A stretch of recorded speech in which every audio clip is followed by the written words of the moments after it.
Акыркы күндөрү кайнатамдын көз артканынан корко баштадым.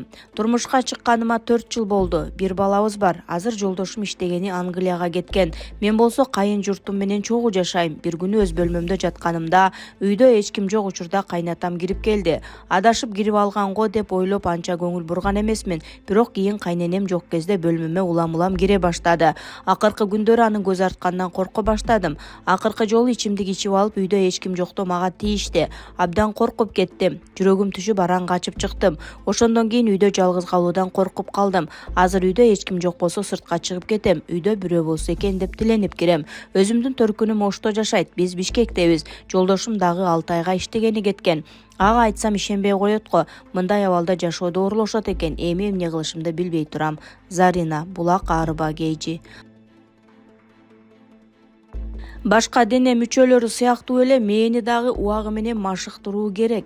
Жаш куракка шылтабай татыктуу аракеттерди кылса 80 жашта дагы эске тутуу ойдогудай мыкты деңгээлде болот. Өзүңүзгө норматив коюңуз. Күнүнө 10 тааныш эмес сөздөрдү эстеп калууга аракет кылыңыз. Чет тилиндеги сөздөр же атайын терминдер. Чет тилдерин үйрөнүүнү баштаңыз. Гүл өстүрүү курстарына, арт дизайн же унаа айдаганга күбөлүгүңүз жок болсо, айдоочулук курска барыңыз. Эгерде сиз сологой болсоңуз, күнүмдүк жасаган аракеттериңизди оң кол менен жасаңыз жана тескерисинче оң кол менен жасап жүрсөңүз, сол колго алмаштырганга аракет кылыңыз. Мындай ыкма менен сиз баш мээнин кийинки карама-каршы жарым шарын иштеткен болосуз дагы, жаңы нейрондук байланышты тууралайсыз.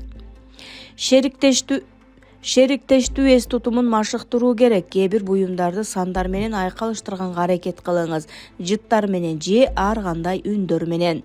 Дүкөнгө барып соодагылардын алдында жазып алган тизмени үйгө таштап салыңыз.